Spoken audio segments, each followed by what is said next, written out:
सभी को नमस्कार। आज 12th में पहले यूनिट का पहला चैप्टर पुष्पीय पादपों में लैंगिक जनन। आज हम देखने वाले हैं इस चैप्टर के कुछ महत्वपूर्ण प्रश्न। सबसे पहले शुरुआत करते हैं हम बहुविकल्पी प्रश्नों से, अर्थात ऑब्जेक्टिव टाइप क्वेश्चन से। ध्यान से समझना है हमको। पहला क्वेश्चन है, एक परागकोश में 28 पराग मात्र कोशिकाएं हैं, तो इनसे बनने वाले पराग चतुष्कों की संख्या क्या होगी। देखिए, ऑब्जेक्टिव जब भी हमारे सामने आता है, हमको ये नहीं सोचना है कि इसे रट लें और हम हल कर लें।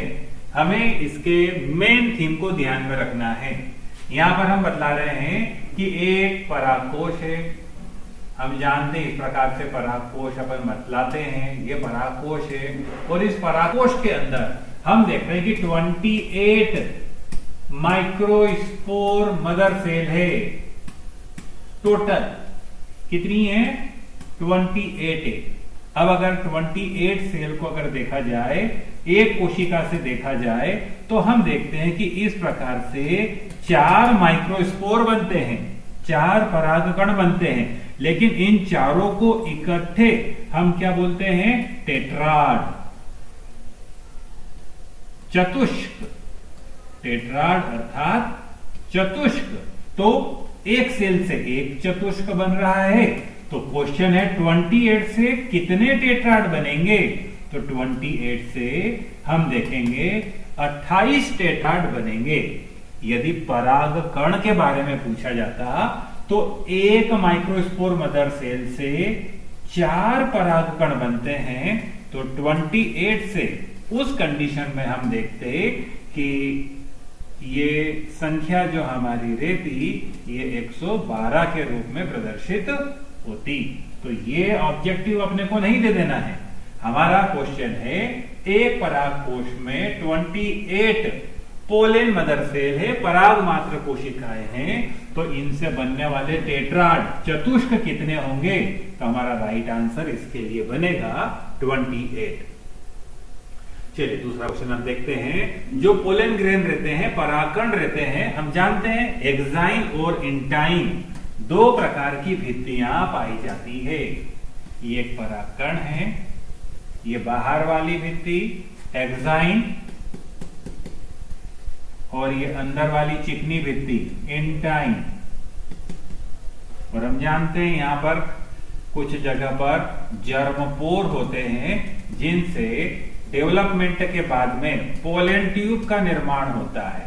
पराग नलिका यहीं से हम जानते हैं कि उत्पन्न होती है।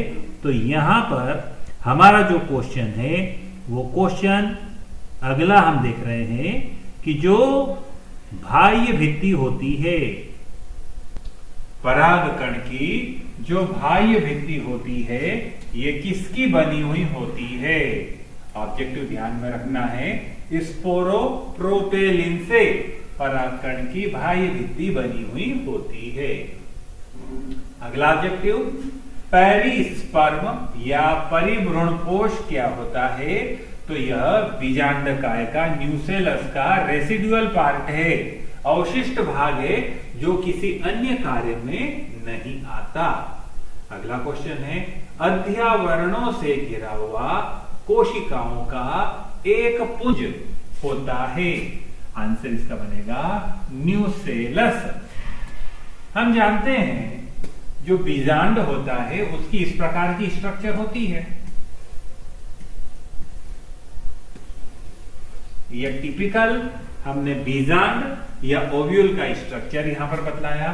बीच में भ्रूणकोश होता है, ये भ्रूणकोश है, लेकिन बाहर ये बहुत सारी कोशिकाएं हैं। इन सेल के ग्रुप को न्यूसेलस या बीजांडकाय कहा जाता है। तो हमें आंसर को ध्यान रखना पड़ेगा कि अध्यावरणों से घिरा हुआ कोशिकाओं का जो ग्रुप है, समूह है, उसे बीजांडकाय कहा जाता है।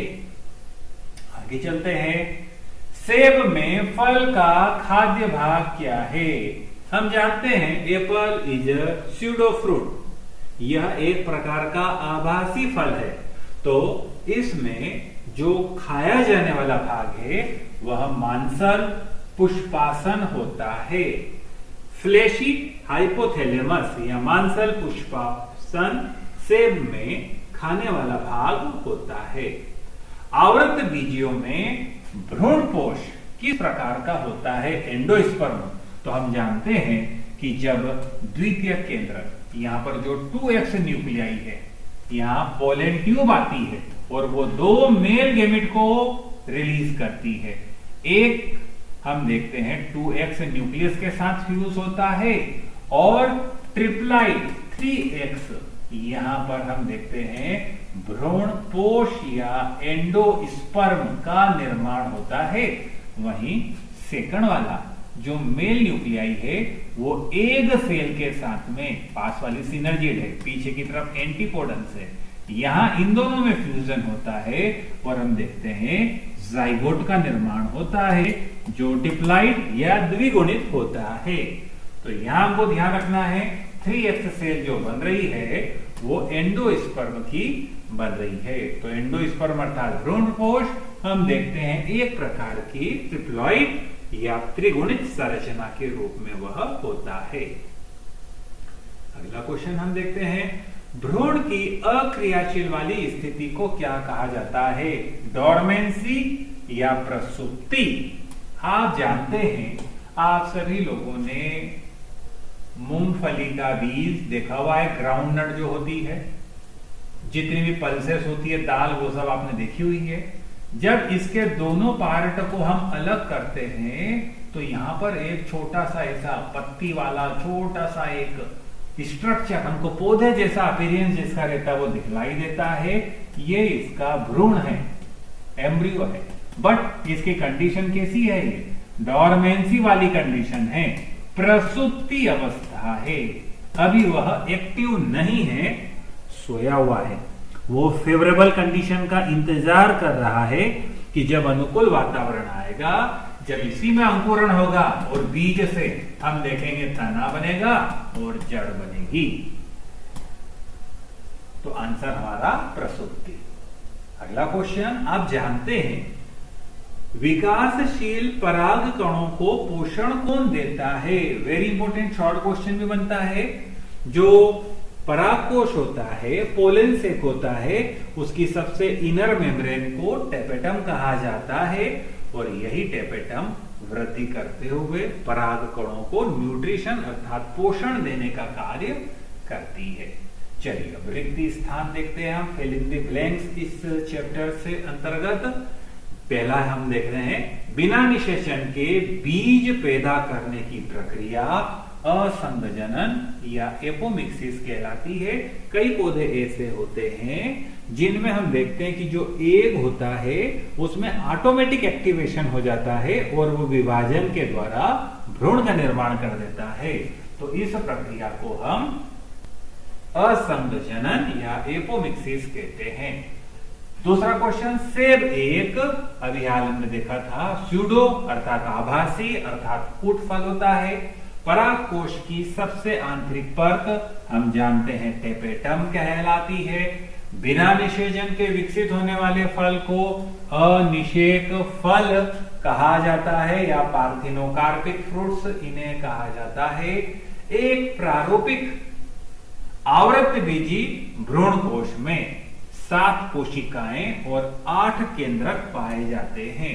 हम जानते हैं, अभी हमने देखा था ये स्ट्रक्चर, 3 सेल नीचे की तरफ है, 3 सेल ऊपर की तरफ है और बीच में 1 सेल है, तो टोटल 7 सेल। अब इन 7 सेल में बीच वाली जो सेल है ये 2x होती है, अर्थात इसमें 2 पोलर न्यूक्लियाई आपस में जुड़ते हैं, x और x, और यह द्वितीय केंद्रक 2x का निर्माण करती है। तो 3, 3, 6 और 2, 8 न्यूक्लियस हम देखते हैं कि इसमें प्रेजेंट होते हैं। तो वेरी वेरी इंपॉर्टेंट पॉइंट है जो ध्यान रखना है, सेल 7 रहेगी लेकिन न्यूक्लियस या केंद्र इसमें 8 होंगे। नारियल में खाने वाला भाग भ्रूणपोष होता है जिसे हम खाते हैं। पुष्पीय पादपों में निषेचन भ्रूणकोश में होता है, जो कि अंडाशय के बीजांड में स्थित होता है। हमने डायग्राम देखा हुआ है, मैंने बतलाया था कि ये परागकण है जिसकी पराग ट्यूब चल रही है और ये अंडाशय के अंदर भ्रूणकोश के अंदर जाकर के दो मेन न्यूक्लियस को रिलीज करती है। अगला क्वेश्चन, एक बीज में एक से अधिक भ्रूणों की उपस्थिति को शॉर्ट क्वेश्चन भी बनता है बहुभ्रूणता कहा जाता है, जो सिट्रस, नींबू, संतरा जैसे जो फल होते हैं उनमें हम देखते हैं, देखने को मिलती है। चलिए सत्य असत्य वाला क्वेश्चन अब हम यहां पर देखेंगे। घास फूल के पौधों में बीज पत्र को स्कूटेलम कहा जाता है। हम एक बीज पत्री बीज की संरचना से परिचित हैं। मक्का के बीज की संरचना जिसमें एक बड़ा सारा पोर्शन होता है जिसको स्कूटेलम कहते हैं, तो ये पॉइंट हमारा सत्य है। दूसरा हम देख रहे हैं, एक अंडाशय में एक बीजांड पाया जाता है। हम देख रहे हैं यह पॉइंट असत्य है, क्योंकि पॉली एम्ब्रियोनिसिटी बहुभ्रूणता वाली कंडीशन में एक से अधिक बीजांड भी हो सकते हैं। तीसरा क्वेश्चन, एक लिंगी पुष्पों के संकरण के प्रयोग में विपुंसन की आवश्यकता नहीं होती। मैस्कुलेशन या विपुंसन, पुष्प के नर या मादा दो प्रकार के जनन अंगों में से एक प्रकार के जनन अंग को काट करके हटा देना, इस प्रक्रिया को विपुंसन कहते हैं। किंतु पुष्प कैसा है, ऑलरेडी एक लिंगी पुष्प है, उसमें हटाने की जरूरत ही नहीं है। या तो उसमें एंड्रोशियम होगा या गाइनोशियम होगा, या तो उसमें हम देखेंगे स्टेमेन अर्थात पुंकेसर होंगे, पुतंतु होंगे, या केवल उसमें अंडक या कार्पेल होंगे, तो हटाने की आवश्यकता नहीं होती। तो हम देखेंगे यह एक ट्रू सेंटेंस है, सत्य वाक्य है। चौथा हम देखते हैं, मकरंद एवं परागकण फूलों द्वारा परागणकर्ताओं को प्रदत्त पारितोषिक है, यानी कि उनको रेनफोर्समेंट मिल रहा है, नाश्ता मिल रहा है। हम जानते हैं मधुमक्खी के द्वारा कीट परागण होता है, लेकिन मधुमक्खी क्या कार्य करती है, वह शहद भी बनाने का काम करती है। तो शहद बनाने में पुष्प की कौन सी ग्रंथियां काम में आ रही है, मकरंद ग्रंथियां काम में आ रही है, परागकण काम में आ रहे हैं। तो यह एक ट्रू सेंटेंस है। चलिए मेज पेयर पर जाते हैं, सही जोड़ी देखते हैं। पुष्पों की खेती फ्लावर से फ्लोरिकल्चर कहलाती है, ध्यान रखना अपने को। फिर दूसरा पॉइंट हम देख रहे हैं, माइकेलिया बहुअंडपी सेपरेट अर्थात व्युक्तांडपी कार्पेट को कहा जाता है। पेपावर यह अफीम का नाम है, और हम देखते हैं इसमें अफीम का जो डोडा बनता है उसमें बहुत सारे पुष्पों का गुच्छा होता है। तो यह बहुअंडपी और युक्तांडपी प्रकार के पिस्टिल को प्रदर्शित करता है, स्त्री के सर को प्रदर्शित करता है। चौथा पॉइंट हम देख रहे हैं, कोमेलिना अनुन्मलीय परागणी पुष्प को यह प्रदर्शित करता है। अभी आगे क्वेश्चन आएगा, हम देखेंगे। पांचवा क्वेश्चन, पांचवा मेज पेयर बन रहा है कि मटर या मूंगफली हम देखते हैं गैर एल्बुमिनस बीज है, इनमें एल्बुमिनस नहीं पाया जाता। छठा और आखिरी क्वेश्चन है, एक लिंगी पुष्पों का उत्पादन बहिर्जनन युक्ति के द्वारा नियंत्रित होता है। क्योंकि एक लिंगी पुष्प है, या तो मेल है या फीमेल है, तो कोई ना कोई हमको बाहर वाला कार परागण के लिए चाहिए ही चाहिए। क्योंकि जब एक लिंगी पुष्प है तो इसमें स्वपरागण तो हो नहीं सकता, इसमें हमेशा सेल्फ की बजाय एलोपोलिनेशन या पर परागण या क्रॉस परागण ही संपन्न होता है। चलिए एक वाक्य में उत्तर वाले प्रश्न हम देखते हैं। दो ऐसे पुष्पों के नाम लिखिए जिनमें परागकर्ता कीट पुष्प को अपने अंडे देने के लिए भी, यानी कीट तो आएगा ही आएगा, परागण तो करेगा ही करेगा, लेकिन पुष्प के अंदर ही वो कीट अंडे भी दे देगा। तो एमोर्फोफेलस यक्का, ध्यान रखना यह मक्का नहीं है, यक्का यह भी एक पौधा होता है जिसमें हम देखते हैं यह प्रक्रिया पाई जाती है। भ्रूणी अक्ष के 4 भाग, पल्म्यूनियल अर्थात प्रांकुर होता है, बीज पत्रोपरिक होता है, बीज पत्राधार होता है, मूलांकुर होता है।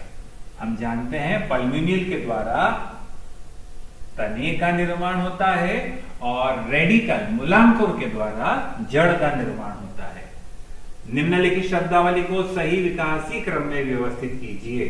सबसे पहले हम देखेंगे बीजाणु जन ऊतक रहेगा, जिससे पराग मात्र कोशिका का निर्माण बनेगा, जिससे पराग कण बनेंगे और पराग कण जब बनेंगे तो परागण के द्वारा दूसरे पुष्पों पर जाएंगे और हम देखेंगे कि ये मेल गेमिट के रूप में प्रयुक्त होंगे। तो यह मेल गेमिट की नर बीजाणु जनन या किस प्रकार से पराग कणों का परिवर्धन होता है उसके मार्ग को यहां पर प्रदर्शित किया गया है। सहायक कोशिका का कौन सा भाग बीजांड के भ्रूण कोश में पराग नलिका के प्रवेश को निर्देशित करता है? तो तंतु रूपी फिलामेंट समुच्चय होता है जिसको फिलीफार्म एपरेटस कहते हैं। यह इस कार्य में सहायक है। एक शब्द में आपको याद रखना पड़ेंगे, कुछ कठिन शब्द हैं, रिपीटेशन करेंगे तो ये आपको याद रहेंगे। संघनित पुष्पक्रम स्पष्ट अनावृत पुंकेसर पंखवत वर्तिकाग्र वाले पौधे किस प्रकार के परागण हेतु अनुकूलित है? वायु परागण। पंखवत वर्तिकाग्र, हम जानते हैं कि फुद्दी जैसे अनेक पौधे ऐसे होते हैं जिनके बीज प्रकीर्णन के द्वारा एक स्थान से दूसरे स्थान पर उड़ करके जाते हैं। तो संघनित पुष्पक्रम, स्पष्ट अनावृत पुंकेसर, पंखवत वर्तिकाग्र वाले पौधे हम देखते हैं वायु परागण के लिए काम में लाए जाते हैं। देखिए अगला क्वेश्चन वेरी वेरी इंपॉर्टेंट है। पॉलीएम्ब्रियोनिसिटी अर्थात बहुभ्रूणता से क्या तात्पर्य है? मैंने आपको बतलाया था अभी, सिट्रस, नींबू, संतरा, ये सब सिट्रस फैमिली के मेंबर हैं। तो सिट्रस जैसे कुछ आवृत बीजी पौधों के बीजों में एक से अधिक भ्रूण उत्पन्न करने की प्रक्रिया होती है और इसी प्रक्रिया या परिघटना को बहुभ्रूणता कहा जाता है। चलिए very short question and answer. पहला हम देख रहे हैं, एक आवृत बीजी पुष्प के उन अंगों के नाम बतलाइए जहां नर एवं मादा युग्मकोद्भिद का विकास होता है। मेल गेमेटोफाइट कहां बनता है और फीमेल गेमेटोफाइट कहां बनता है? तो हम जानते हैं कि पुष्प का जो नर गेमेटोफाइट होता है, नर गेमेटोफाइट का जो विकास होता है वह स्टेमन के अंदर होता है, पुंकेसर के अंदर होता है, जिसमें परागकोश रहते हैं और परागकोश के अंदर परागकण बनते हैं। वहीं हम देखते हैं फीमेल गेमेटोफाइट का जो विकास होता है वो बीजांड के अंदर होता है। दो चीजें ध्यान रखना है, पुंकेसर में मेल गेमेटोफाइट और बीजांड में हम देखेंगे फीमेल गेमेटोसाइट का निर्माण होता है। सेब को आभासी फल क्यों कहते हैं? शॉर्ट क्वेश्चन में कई बार पूछा जाता है। तो हम देख रहे हैं अंडाशय में अगर निषेचन होता है तो सत्य फल बनता है, लेकिन कई ऐसे पौधे होते हैं जिनमें अन्य भागों से हम देखते हैं कि फल का निर्माण हो जाता है। तो ऐसे फलों को आभासी फल या असत्य फल कहा जाता है। सेब में पुष्प का पुष्पासन फ्लेशी हो जाता है, मांसल हो जाता है और हम देखते हैं कि यह एक कुट फल या स्यूडो फ्रूट को निर्मित करता है। अगला क्वेश्चन, यदि कोई व्यक्ति वृद्धि कारकों का प्रयोग करते हुए अनिषेक जनन को प्रेरित करता है, तब आप प्रेरित अनिषेक जनन के लिए कौन से फल चुनते हैं और क्यों? तो अनिषेक कुलन द्वारा बने फल निषेचन के अभाव के कारण बीज रहित होते हैं, इनमें बीज का निर्माण नहीं होता। प्रेरित अगर हमें करना है तो हमें ऐसे पौधों का प्रयोग देखना पड़ेगा क्योंकि इनमें बीज नहीं बन रहे हैं, तो बीज का कोई महत्व नहीं होना चाहिए। अर्थात यदि यह विधि हमने सोयाबीन, मूंगफली जैसे पौधों के ऊपर लगा दी तो हमारी उपज पकने के बाद में बेकार हो जाएगी, क्योंकि उसमें बड़े बड़े पौधे रहेंगे, उसमें बीजों का निर्माण नहीं होगा। तो हम देखेंगे इनमें यह उपयोगी नहीं रहेगा। कौन से में? ऐसे फल जिनमें बीजों का कोई आर्थिक या पोषक महत्व नहीं होता, वहीं पर उपयोगी है। अगर महत्व होता है तो वहां पर इस विधि का प्रयोग नहीं कर सकते। फिर जिनमें बीज फलों के खाने में बाधा बनते हैं और फल की गुणवत्ता को कम कर देते हैं। हम जानते हैं कि तरबूज हुआ, संतरा हुआ, ये ऐसे पौधे हैं जिनमें बीज हमें परेशान करते हैं। केला इसी विधि के द्वारा बनाया गया एक पौधा है जो बीज रहित होता है। लेकिन अगर हम अनार देखें, लीची देखें, तो ये ऐसे पौधे हैं जिनमें बीज ही खाने लायक पदार्थ के रूप में होता है, तो यहां पर अनिषेक जनन हानिकारक होता है। चलिए, टेपेटम की भूमिका की व्याख्या, वेरी इंपॉर्टेंट क्वेश्चन आ गया। हम जानते हैं माइक्रोस्पोरोजेनेसिस की प्रक्रिया में जब परागकोश के अंदर परागकणों का निर्माण होता है तो टेपेटम भित्ति पोषण प्रदान करने का कार्य करती है। साथ ही स्पोरोप्रोपेलिन जैसे प्रतिरोधी पदार्थ के निर्माण में भी इसकी भूमिका होती है। पोषक पदार्थ भी है और प्रोपेलिन का भी निर्माण ये करती है।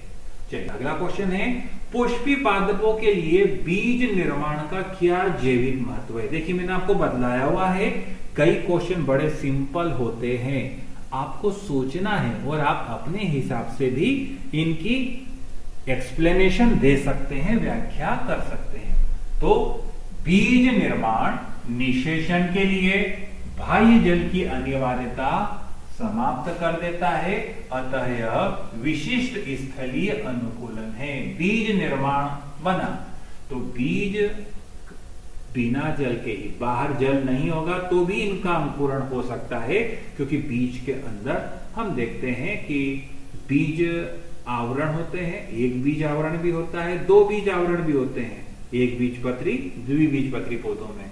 तो बाहर के जल की अनिवार्यता को बीज का निर्माण समाप्त कर देता है। बीज प्रकीर्णन में मदद कर पौधे के नए आवासों में पहुंचाने का कार्य करता है। अर्थात अगर बीज है हमारे पास किसी पौधे के, तो हम एक जगह से बीज को कलेक्ट करके किसी दूसरे स्थान पर उन बीजों के द्वारा पुनः उस नए पौधे को उगा सकते हैं। बीज में संचित खाद्य पदार्थ नवांकुर को तब तक पोषण की आपूर्ति जारी रखता है जब तक प्रकाश संश्लेषण द्वारा नए पौधे में भोजन बनना प्रारंभ नहीं हो जाता। हम जानते हैं, आप लोगों ने देखा है कि जैसे ही हम बीज को बोते हैं, तो अगर द्विबीजपत्री पौधा है तो सबसे पहले उसके दो बीज पत्र बड़े हरे पत्तों के रूप में बाहर निकल करके आते हैं, उनके बीच में से फिर नया पौधा विकसित होता है। तो यह प्रकाश संश्लेषण का कार्य करता है। चलिए, नेक्स्ट क्वेश्चन है, एक परिपक्व परागकण की संरचना बतलाइए। परागकण का ये स्ट्रक्चर है जिसमें हम देख रहे हैं बाहर वाली एक्साइन भित्ति, अंदर वाली इंटाइन भित्ति, जर्मपोर है जहां से पराग नलिका का निर्माण होगा। अंदर की तरफ हम देख रहे हैं कि एक वेजिटेटिव सेल है, एक जनरेटिव सेल है, दोनों के दो न्यूक्लियस है। बड़ी सेल को वेजिटेटिव सेल कहा जाता है, छोटी सेल को जनरेटिव सेल कहा जाता है, और दोनों में अपने अपने न्यूक्लियस प्रेजेंट होते हैं। ये वेजिटेटिव सेल का न्यूक्लियस है और यह हम देख रहे हैं जनरेटिव सेल का न्यूक्लियस है। वेरी इंपॉर्टेंट क्वेश्चन, अभी शायद ये आप लोगों को पूछा भी गया था टर्मिनल एग्जाम में। पुष्पी पौधों के अनिषेचित भ्रूण कोश के अंदर क्या क्या रहता है?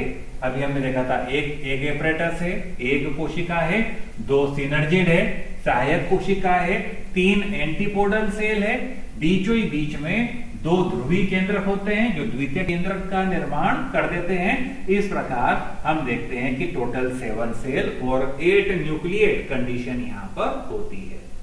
स्वपरागण पर परागण में अंतर।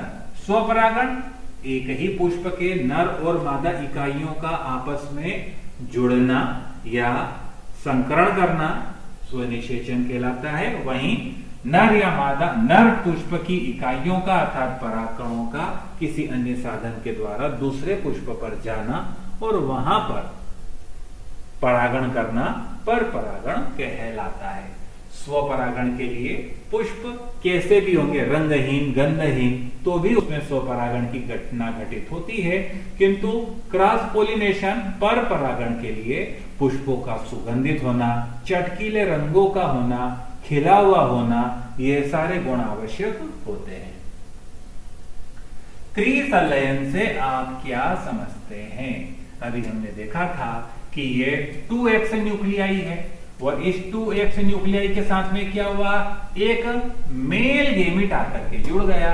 ये मेल गेमिट एक, ये दूसरा मेल गेमिट है जो पोलन ट्यूब के द्वारा पराग कण के अंकुरण से बीजांड के जो बीच वाला भाग था, जिसको हमने पोलन से कहा, जिसको हमने एम्ब्रियो से कहा था भ्रूणकोश, उसके अंदर आकर के यहां पर जानते हैं डबल फर्टिलाइजेशन कहलाता है। ये वाली जो प्रक्रिया हो रही है इसको हम त्रिसंलयन या त्रिसमेकन कहते हैं। विपुंसन किसे कहते हैं? हमने देखा द्विलिंगी पुष्प के नर या मादा अंगों को पृथक कर देना, या तो हम स्टेमन को हटा दें या कार्पेल को हटा दें। अभी आगे चित्र आएगा उसमें हम देखेंगे विपुंसन। ये फ्लावर की आखिरी क्वेश्चन है इस चैप्टर में, फ्लावर के सेक्शन कटिंग का, वहां पर हमें ये दिखलाई देगा। अगेन क्वेश्चन यहां पर रिपीट हो गया, त्रिसंलयन क्या है ना? वेरी वेरी इंपॉर्टेंट क्वेश्चन है जो आपको ध्यान में रखना है, क्योंकि दो चीजें यहां पर हो रही है, दो प्रकार की घटनाएं यहां पर घटित होती है त्रिसंलयन में, डबल फर्टिलाइजेशन के रूप में। तो आवर्त बीजों द्वारा प्रदर्शित विशिष्ट परिघटना जिसमें द्विनिषेचन का एक चरण है, इस घटना में 3 अगुणित केंद्रकों का संलयन होता है। 2 जुड़ते हैं, द्वितीय केंद्रक बनाते हैं और तीसरा फिर जुड़ता है। ये 2 जुड़ेंगे, यहाँ पे अंदर अपन ने देखा था 2 जुड़ेंगे, ये 2 जुड़े, 2x बनाया, फिर एक मेल गेमिट x इसके साथ और जुड़ गया और हम देखते हैं कि ये 3x संरचना यहाँ पर बन जाती है। तो इस घटना को हम त्रिसमेकन या त्रिसंलयन कहते हैं। त्रिसंलयन बीजांड में स्थित भ्रूणकोश में संपन्न होता है। पराग नलिका भ्रूणकोश में प्रवेश के बाद 2 नर युग्मकों को मुक्त करती है। इनमें से एक नर युग्मक हम देखते हैं भ्रूणकोश की सेंट्रल कोशिका में स्थित 2 ध्रुवी केंद्रकों से संलयित होता है। इस प्रकार केंद्रकों के संलयन को प्राथमिक भ्रूणकोश केंद्रक कहा जाता है और यह त्रिगुणित केंद्रक होता है। एक नर युग्मक प्लस 2 ध्रुवी केंद्रक, त्रिगुणित भ्रूणकोश केंद्रक का बनना। आप मादा गेमेटोफाइट के एक बीजाणु विकास से क्या समझते हैं? वेरी इंपोर्टेंट और बहुत सरल प्रश्न है। आप लोगों ने इसको बहुत बार किया हुआ भी है, लेकिन अभी आपको देखने पर यह समझ में नहीं आ रहा। देखिए मैं आपको बताता हूं। जब हम देखते हैं गोरु बीजाणु जनन होता है तो वहां हम जानते हैं एक सेल होती है, एक सेल से 2 सेलों का निर्माण होता है, 2 से 4 सेलों का निर्माण होता है। 4 में से हम देखते हैं 3 कोशिकाएं डिसअपीयर हो जाती है और केवल एक ही कोशिका क्रियाशील मेगा स्पोर के रूप में रहती है। क्रियाशील गुरु बीजाणु एक बचा। गुरु बीजाणु जनन में आपने देखा हुआ है, ये लुप्त हो गई। जब यह एक क्रियाशील गुरु बीजाणु शेष बचा है, इसमें विभाजन हुआ, 2 कोशिकाएं बनी, दोनों में विभाजन हुआ, 4 कोशिकाएं बनी, चारों में विभाजन हुआ। तो 4 ऊपर की तरफ, 4 नीचे की तरफ सेल बनी। 4 में से 3 सेल ऊपर रहती है, एक बीच में आ जाती है। इसी प्रकार 3 सेल नीचे रहती है, एक बीच में आ जाती है और हम देखते हैं कि यह भ्रूण कोश को निर्मित करती है। अर्थात भ्रूण कोश का जो निर्माण हो रहा है यह एक क्रियाशील गुरु बीजाणु के द्वारा ही संपन्न हो रहा है और इसी चीज को हमको यहाँ पर बदलाना है। यह पूरे आंसर में इसी चीज को यहाँ पर व्यवस्थित रूप से बताया गया है। चलिए नेक्स्ट क्वेश्चन, एक बीजपत्री एवं द्विबीजपत्री बीजों में क्या अंतर होता है? हमें बीजों में अंतर बतलाना है। बीज में क्या अंतर होता है तो माइंड में रखिए, मक्का का बीज एक बीजपत्री बीज का उदाहरण है और चना, अरहर, मूंगफली, सोयाबीन ये सभी द्विबीजपत्री बीज के उदाहरण हैं। एक बीजपत्री बीजों के अंतर्गत हम देखते हैं एक बीजपत्र होता है, इधर बतला देंगे दो बीजपत्र होते हैं। खाद्य पदार्थ का संचय भ्रूण कोश में होता है या बीज पत्रों में होता है। भ्रूण कोश के बाहर की ओर प्रोटीन संबद्ध एल्यूरान परत पाई जाती है, यहाँ यह परत नहीं पाई जाती है। प्रांकुर शीर्ष प्रांकुर चोल सीलियोप्टाइल के द्वारा और मूलांकुर कोलियोराइजा के द्वारा ढका होता है, यहाँ ये दोनों संरचनाएं नहीं पाई जाती है। भ्रूण बीज के एक तरफ स्थित होता है और अभी हमने देखा था कि जो मूंगफली जैसे बीज होते हैं, क्या देखा था, भ्रूण जो है वो दोनों बीज पत्रों के बीच में स्थित होता है। ये पूरा बन प्राय बीचों बीच में या पूरी लंबाई में फैला हुआ होता है। चलिए अगला क्वेश्चन, बैगिंग या वस्त्रावरण किसे कहते हैं? बड़ा इंपॉर्टेंट और सरल क्वेश्चन है। जैसा कि हम जानते हैं कि ये एक पुष्प है और इस पुष्प में ये हम देख रहे हैं कि इसका पिस्टिल है, गाइनोशियम है, ये एंड्रोशियम है जो स्टेमेन के रूप में हो। अगर दोनों एक साथ पाए जाते हैं एंड्रोशियम और गाइनोशियम, तब इस पुष्प को द्विलिंगी पुष्प कहा जाता है, क्योंकि इसका नर प्रजनन भाग भी है और मादा प्रजनन भाग भी है। यदि हम एक कपड़े की थैली द्वारा इन दो में से किसी एक भाग को ढक देते हैं, तब इस प्रक्रिया को बैगिंग या बोरावरण या थैली तकनीक कहा जाता है और इस विधि के द्वारा हम द्विलिंगी पुष्पों को एक लिंगी पुष्पों में कन्वर्ट कर देते हैं। सिंपल क्वेश्चन है।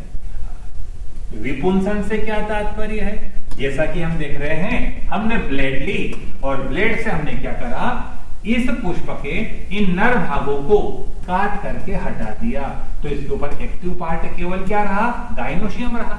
या हमने गाइनोशियम को काट करके हटा दिया तो एक्टिव पार्ट केवल क्या रहा, एंड्रोशियम रहा। तो इस तकनीक को मैंने आपको बताया था, इस तकनीक को विपुंसन या इमैस्कुलेशन कहा जा रहा है। बड़ा महत्वपूर्ण क्वेश्चन है, एकदम सरल और सिंपल क्वेश्चन है। असंगजनन क्या है और इसका क्या महत्व है?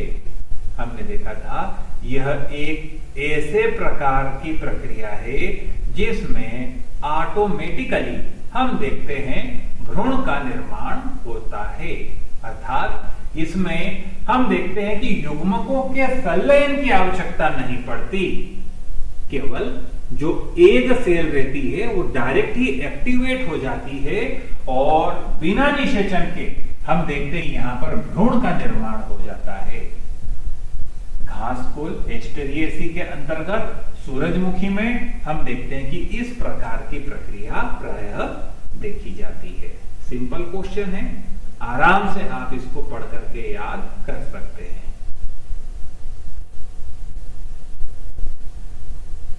अगला क्वेश्चन, उन्मिल परागणी पुष्पों से क्या तात्पर्य है? उन्मिल यानी खुले हुए पुष्प और अनुमिल अर्थात कभी न खिलने वाले पुष्प। तो बेटे शब्दों का खेल है, केवल शब्द ध्यान रखना है। उन्मिल परागणी पुष्प यानी खुले हुए पुष्प। हम साधारण तौर पर जितने भी पुष्प देखते हैं सभी खुले हुए रहते हैं, तो क्या फायदा होगा कि उनमें पर परागण आसानी से होगा। और अगर अनुमलीय है इसका मतलब पुष्प बंद है। और पुष्पीय बंद है तो एक पुष्प के परागकण उससे बाहर निकल करके पर परागण नहीं कर सकते। इन पौधों में केवल और केवल स्वपरागण ही संपन्न होता है। ये पूर्णतया बंद होने के कारण इनमें हम देखते हैं प्रायः पर परागण संभव नहीं होता। पुष्पों द्वारा स्वपरागण रोकने के लिए कौन कौन सी विधियां विकसित की गई है, उनका वर्णन कीजिए। तो हम देख रहे हैं एक लिंगता, स्वपरागण रोकना है हमको, एक लिंगी पुष्प अपन ने कन्वर्ट कर दिए। अगर हम देख रहे हैं एक लिंगी पुष्प है तो आपस में कभी भी स्वपरागण नहीं होगा, स्वपरागण समाप्त हो जाएगा, हो ही नहीं पाएगा, क्योंकि पौधे एक लिंगी है तो या तो उसके ऊपर नर पुष्प रहेंगे या केवल मादा पुष्प रहेंगे। फिर भिन्न काल पक्वता, एंड्रोशियम या गाइनोशियम, दो में से एक का पहले परिपक्व हो जाना और दूसरे का बाद में परिपक्व होना, जिसके कारण वो आपस में अपनी अपनी इकाइयों का संयोजन नहीं कर पाएंगे। गाइनोशियम परिपक्व हो गया तो परागकण नहीं मिल रहे हैं, और परागकण परिपक्व हो गए हैं तो अंकुरन नलिका के निर्माण के लिए भ्रूण कोश नहीं मिल पा रहा है, जहां पर वो पेनिट्रेट करे, कार्पेल नहीं मिल पा रहा है ना। तो जो भिन्न काल पक्वता है इसके भी अलग अलग पॉइंट दिए हुए हैं। पुंपूर्वता दिया हुआ है, अर्थात यहाँ पर हम देखते हैं कि परागकण जो परिपक्व हो रहे हैं वो पहले ही हो गए, और स्त्री पूर्वता दे रहे हैं तो इसमें परागकण बाद में परिपक्व हो रहे हैं, और वर्तिकाग्र पहले परिपक्व हो जाता है। एक निषेचित बीजांड में कुछ समय की युग्मनज प्रसुप्ति के बारे में आप क्या सोचते हैं?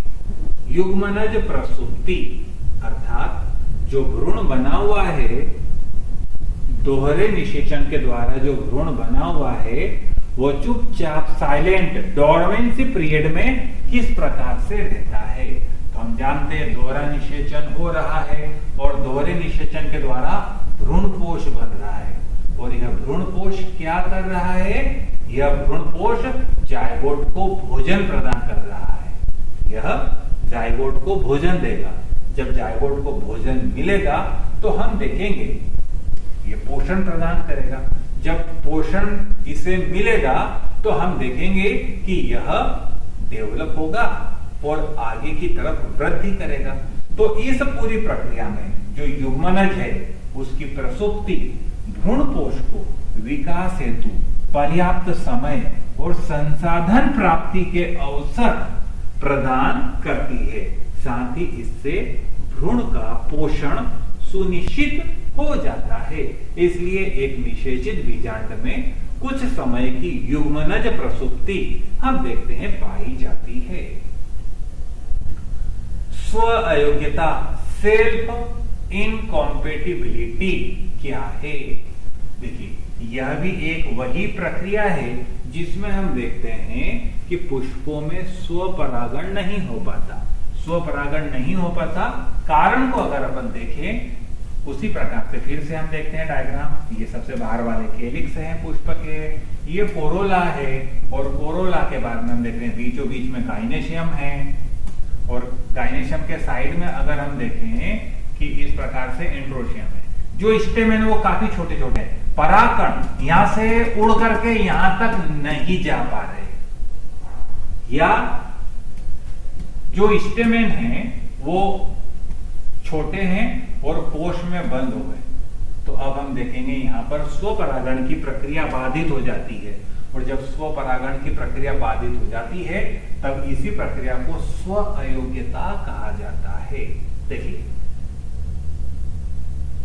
इस प्रक्रिया में किसी पुष्प के वर्तिकाग्र पर उसी पुष्प के परागकणों का अथवा उसी पौधे पर स्थिति किसी अन्य पुष्प के परागकणों का अंकुरण या विकास बाधित हो जाता है। अर्थात या तो परागकण का अंकुरण ही नहीं होता अथवा पराग नलिका की वृद्धि रुक जाती है। पराग नलिका बन ही नहीं रही। अगर मान लीजिए हम देख रहे हैं कि ये जैसे तैसे निकल करके अगर यहाँ पर पराग आ भी गए तो ये इसकी ट्यूब नहीं बन रही, और अगर ट्यूब बन भी गई है तो ये बीजांड के अंदर यहाँ पर प्रवेश नहीं कर पाती है। तो इस प्रक्रिया को हम सेल्फ इनकॉम्पेटिबिलिटी या स्व अयोग्यता कहते हैं।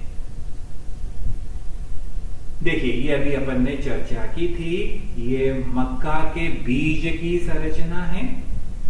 ये इसका एक बीज पत्र जिसको स्कूटेलम कहा जाता है, ये कोलियोप्टाइल इसमें उपस्थित है जो मूलांकुर को ढके हुए है। ये मूलांकुर है यहाँ पर। इसी प्रकार ये प्रांकुर है, प्रांकुर को ढके हुए है। इसी प्रकार ये रेडिकल है, मूलांकुर है जो जड़ को निर्मित करता है, और ये बाहर की ओर पाई जाने वाली लेयर जो पेरिकार्प कहलाती है, और ये स्कूटेलम है जो एक बीजपत्र के रूप में यहाँ पर पाया जाता है।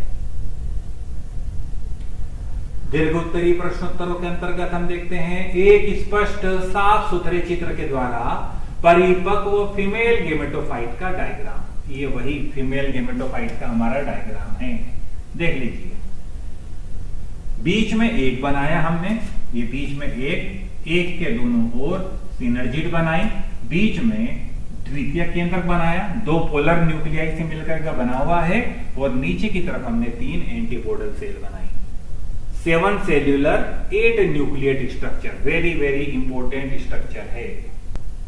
पूरा इसी का डिस्क्रिप्शन अपने को देना है। अगला क्वेश्चन बहुत इंपॉर्टेंट है, अगर पेपर कठिन आता है तो ये हमको प्रॉब्लम देता है, इसलिए इन पॉइंटों को ठीक से आपको पढ़ना है।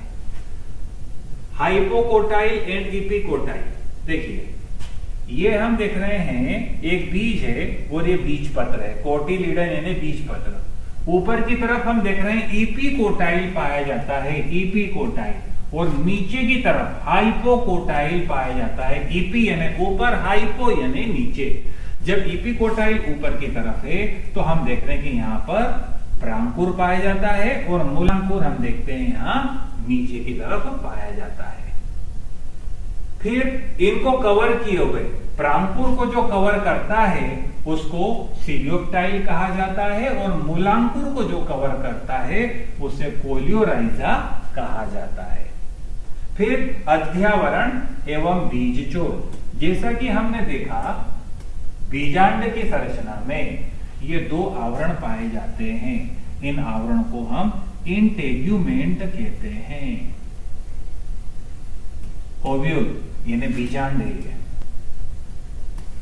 ओव्यूल अर्थात बीजांड। बीजांड के जो आवरण है वो इंटेग्यूमेंट या अध्यावरण कहलाते हैं, और ओव्यूल के द्वारा ही बीज का निर्माण होता है। ये बीज बन गया सीड। तो सीड के चारों तरफ जो आवरण रहता है वो किससे बना? इन्हीं इंटेग्यूमेंट से बनता है। जो इंटेग्यूमेंट है यही किसका निर्माण कर देते हैं? सीड कोट का निर्माण कर देते हैं। Perisperm and pericarp. परिभ्रूणपोष या पेरिस्पर्म कुछ पौधों में न्यूसेलस का वह भाग है जो बीज बनने के बाद भी भ्रूणपोष के चारों ओर एक पतली परत के रूप में बचा रहता है। अधिकांश पौधों में बीजांडकाय बीज बनने के बाद भ्रूणपोष बनने के कारण समाप्त हो जाता है, किंतु काली मिर्च, चुकंदर आदि के बीजों में यह पाया जाता है। पढ़ करके इसको याद करना है। निषेचन के बाद अंडाशय त्रिस्तरीय फल भित्ति पेरिकार्प में परिवर्तित हो जाता है। ये फलों के विभिन्न भाग है। अलग अलग प्रकार के फलों में हम अलग अलग चीजों को खाते हैं। स्पष्ट है परिभ्रूणपोष बीज का वह भाग है, जबकि पेरिकार्प फल से संबंधित है। परिभ्रूणपोष में केवल एक ही स्तर होता है, जबकि फल भित्ति में प्रायः 3 स्तर होते हैं। एक प्रारूपी बीजांड, बीजांड का डायग्राम ये नहीं, इसकी बजाय आप सीधा वाला हमारा जो डायग्राम हम बनाते हैं इसी पैटर्न का, इसी को हम बना सकते हैं कि सबसे पहले आपको एक अंडाकार संरचना बना लेना है। इस पे आपको डबल आवरण बना देना है। ये अध्यावरण हो गए, इसके इंटेग्यूमेंट हो गए। बीच में आपको भ्रूण कोश बना देना है, जहां पर 2 पोलर न्यूक्लियाई हो जाएंगे, 3 एंटीपोडल सेल हो जाएगी, 1 एग सेल हो जाएगी, सिनर्जिड हो जाएगी। ये माइक्रोपाइल कहलाता है, ये चलेजा कहलाता है, ये मुड़ा हुआ भाग रेफी कहलाता है, और व्रंत को फनिक्यूलस कहते हैं। ये न्यूसेलस है और ये एंडोस्पर्म है। ये सब नाम मैंने आपको बता दिए, इतने नाम इसमें हम कर देंगे तो ये हमारा पूरा आंसर हो जाता है।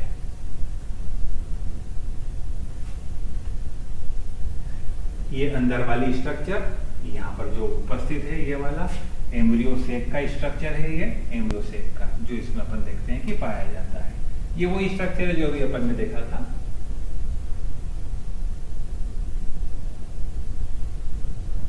माइक्रोस्पोरोजेनेसिस और मेगा स्पोरोजेनेसिस में अंतर हम जानते हैं। लघु बीजाणु जनन के द्वारा नर केंद्र को, जिन्हें परागकण कहा जाता है, का निर्माण होता है। वहीं गुरु बीजाणु जनन के द्वारा गुरु बीजाणु का निर्माण होता है, और गुरु बीजाणु के आगे डेवलपमेंट होने से हम देखते हैं कि फीमेल गेमेटोफाइट का निर्माण होता है। पढ़िएगा अंतर, आराम से आप इसको कर सकते हैं। वायु के द्वारा परागण होने वाले पुष्प और कीटों के द्वारा परागण होने वाले पुष्पों में अंतर। तो बेटे देखिए, आकार, रूप, ये वे छोटे छोटे क्वेश्चन हैं जो अगर एक एक दो बार भी आप पढ़ेंगे तो आपको ध्यान में रहेंगे, और नहीं पढ़ेंगे तो सिंपल क्वेश्चन होते हुए भी इनमें मार्किंग बहुत मुश्किल हो जाती है।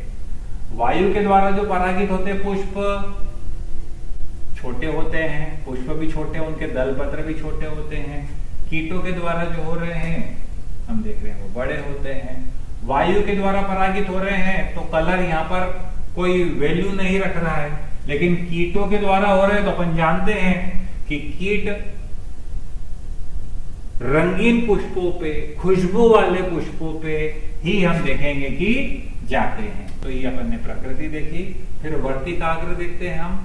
वायु के द्वारा बड़े चाहिए, पंखवत चाहिए, ताकि आसानी से परागण ग्रहण हो सके। छोटे हो, चिपचिपे हो, पुष्प में निहित हो तो कीट के द्वारा परागण हो जाएगा। पुंकेसर सामान्यतः पुष्प से बाहर लटके हुए होना चाहिए, और इसमें अंदर भी रहेंगे तो कोई दिक्कत नहीं होंगे। हमने देख रखा है एक पौधा कीट के द्वारा परागित होने वाला, साल्विया। उसमें कीट पुष्प के अंदर जाता है, अपने पंखों के ऊपर पराग कणों को लेकर के आता है, मादा पुष्प के अंदर जाता है और परागण की क्रिया को प्रेरित कर देता है। मकरंद ग्रंथियां आवश्यक नहीं है, और मकरंद मिलेगा तो ही कीट उन पुष्पों पर जाएंगे। तो ये पॉइंट भी आपको ध्यान में रखना है। एक प्रारूपिक द्विबीजपत्री पादप के युग्मन से पूर्ण विकसित भ्रूण बनने तक की अवस्था है। ये तो हम देख रहे हैं, सिंपल सा अपने डायग्राम बनाया। ये चित्र हमारे डाइकोटिलिडन द्विबीजपत्री भ्रूण के लिए जरूरी है। ये पहली कंडीशन, 2 सेल स्टेज बनी, सस्पेंसर बन गया पूरा का पूरा, और ये सस्पेंसर क्या कर रहा है, भ्रूण को, ये भ्रूणपोष है जिससे पोषण प्रदान कर रहा है। आगे हम देखते हैं रेडिकल बन जाता है जिससे मूल का निर्माण होता है, जड़ का निर्माण होता है, पल्म्यूल बनता है जिससे तने का निर्माण होता है, और ये कोटिलिडन्स है जो द्विबीजपत्री के 2 कोटिलिडन्स को भ्रूण में प्रदर्शित करते हैं। भ्रूणपोष क्या है? विभिन्न प्रकार के भ्रूणपोष, वेरी वेरी इंपॉर्टेंट। अभी हमने देखा था डबल फर्टिलाइजेशन होता है, दोहरा निषेचन अगर होता है, यहां पर दोहरा निषेचन हुआ था, पराग नलिका आई अंदर, 2 मेल न्यूक्लियस को रिलीज किया, एक जुड़ गया पोलर न्यूक्लियाई के साथ में, 2x प्लस x 3x, भ्रूणपोष बना, एंडोस्पर्म, और दूसरा हमने देखा एग के साथ जुड़ गया, 2x बना, जाइगोट। और इस प्रक्रिया को हमने बोला डबल फर्टिलाइजेशन। तो जब डबल फर्टिलाइजेशन हो रहा है और जो भ्रूणपोष बन रहा है ये भ्रूणपोष हम देखते हैं 3 प्रकार का होता है। अगर सेल बन जाती है बहुत सारी तो सेल्यूलर, अगर सेल नहीं बनती है, न्यूक्लियस अकेले रह जाते हैं तो फ्री न्यूक्लियर, यदि आधे में सेल बन जाए और आधे में न्यूक्लियस रह जाए तब इस कंडीशन को हम हेलोबियल प्रकार का भ्रूणपोष कहते हैं। तीनों बड़े सिंपल है, पढ़ना है आपको। ये फ्री न्यूक्लियर हो जाएगा, दूसरा हम देखेंगे सेल्यूलर हो जाएगा, ये आधा न्यूक्लियर हो गया और आधा सेल्यूलर हो गया।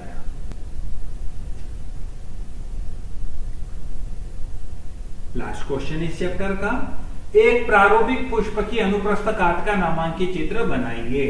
ये पुष्पावली, पुष्प का वृंत है, वृंत के ऊपर हम देख रहे हैं ये सेपल्स है जो कैलिक्स को प्रदर्शित करती है, फिर पेटल्स है ये कोरोला को प्रदर्शित करती है, ये हम देख रहे हैं एंड्रोशियम है और एंड्रोशियम की इकाइयां एंथर और फिलामेंट से मिलकर बने स्टेमन द्वारा होती है। यहाँ पर ये बीच वाला भाग हम देख रहे हैं पुष्प का मादा प्रजनन अंग वाला भाग है जिसे कार्पेल कहते हैं, अंडक कहते हैं, जिसके 3 भाग हैं, ऊपर वाला स्टिग्मा, बीच वाला स्टाइल और नीचे का जो जोड़ा भाग है वो ओवेरी को प्रदर्शित करता है जिसके अंदर ही बीजांड या ओव्यू उपस्थित होता है।